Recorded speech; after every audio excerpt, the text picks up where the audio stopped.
Your grievances with the Transport Minister, Rotimi Amaechi, goes back as far back as the election that was held in 2015, because he didn't support your governorship ambition. Why do you think he owed you his support? I have no grievances with the Transport Minister because he did not support me in 2015. That's a very, very skewed narrative. We have been friends, we have been together long after 2015. I've been with him, we've been running around together, doing everything together long after 2015. My grievances with the Transport Minister has nothing to do with him supporting me or not supporting me. I have told him clearly that he is free to support who he wants to support. I told him that personally, I've told him that publicly, and I've said so everywhere I went. My differences with the minister is that he said I should not run, and I said I will run. And I said, since you are the leader of the party, create an atmosphere where everybody can participate as party members and contest. And he said no. I have said publicly that if I am given an opportunity to contest, win or lose, I will accept the results.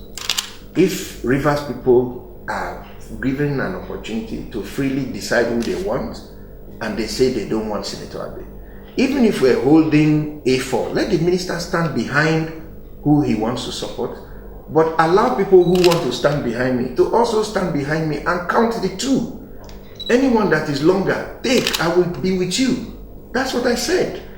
So he's a politician. He's free to support whoever he wants to support. But I am also a politician and I'm free to contest if I decide to contest. So it wasn't a very difficult problem. He really didn't need all the theatricals and all the bitterness and drama that was exhibited. It was totally uncalled for. I am one of the founding members of this party. I'm a two-term senator in the party. We're colleagues together in the House of Assembly. I was a minority leader, he was a speaker. And we have been friends and supported each other all through the years. So if I say I want to contest and he has another candidate, no problem. And I considered to him, okay, you are the leader. How do you handle this problem now? For me, create an opportunity for me to contest. If I contest and I'm not able to scale through, no problem. I would have satisfied my people that I contested. And this is the number, I would have been celebrated for the number of votes that I get. And I was ready for that. But to say I will not be allowed to contest, to come to my house, call me in front of my wife and tell me not to try contesting, I said no, I will not accept that one. I will contest, and I will contest. So there are certain things that you don't skew the narrative to arrive at a predetermined conclusion. I'm a Democrat. I'm very, very, very, very, very satisfied with the distance that my God has taken me and where he has placed me as far as this country is concerned. I know where I came from. I'm a lawyer. I was minority leader of the House of Assembly. When I contested as a member of the House of Assembly, I first ran on UNCP. I won. When he came back, I ran on APP.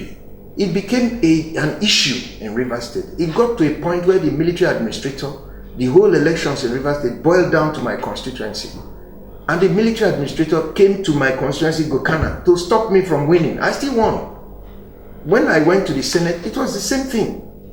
At the end of the day, God still helped me, I won. I became not just a member of the House of Assembly, I was a minority leader. And I was voted the best legislator of my session. I became Commissioner for Information under Dr. Peter Odili. I served my time. And when I left office, after I left, when another government was in power, the entire media in Rivers State, both of every hue, got together and gave me an award as the best Commissioner of Information ever in the history of Rivers State. I'm the only one that has been so honored in the entire history of the state. I served as Secretary to Government. The records are there. When I resigned, I was reappointed until I left to go and run for the Senate. I've been in the Senate for 2 terms now, and the records are there. So, if at that point I say I want to run for governor, and my friend does not want to support me, it's not by force. But to say that in the APC, I will not be allowed to contest, I will not accept that. Because everybody knows I'm not only a foundation member of this party, I was one of those who led the party in the state and always gave up my life to plant APC in Rivers State. I was one of those who decamped from the ruling party to join the APC when APC was nowhere. Everybody knew I was offered $3 million in cash. I turned it down to support this party and build this party. So how can I at this point say I want to run for governor and then the party will not create an opportunity for me to run and I will accept that? And it's not just me. We had congresses. In my own senatorial district, I'm the leader of the party. But even in my ward, I don't know who is the ex-officio member of my ward nominated by the minister. In Rivers West, Senator Ake is the leader of the party. He does not have any ex-officio in the party. He's one of those senators who decamped on the floor here, and he has got nothing in this party. But even in his ward, the minister will come there and remove him and say because he's supporting Senator Abe. In Rivers East Senatorial District, Orwell Oyeso, the octopus, is the leader of the party in that senatorial district. But in his own ward, he does not have an ex-officio because he supports Senator Abe.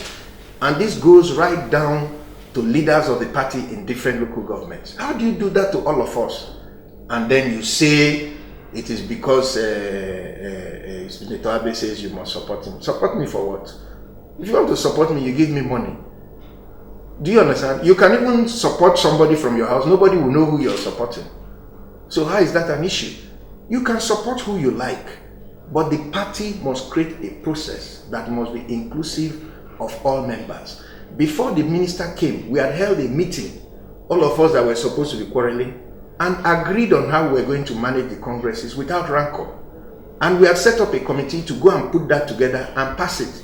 As soon as he came down, he took the entire process, took the army, took the police, went to Intel's camp, and sanitized the party by weeding out everybody who was from somebody else. Then the people run to court. You start calling the court Wike's supermarket, Abe's this, Magnus is working with Wike and all that. I mean, people must respect other people. Doesn't matter how big you become. You must understand that other people are human beings and they have rights and feelings. And if you're not careful how you treat them, they will respond and react.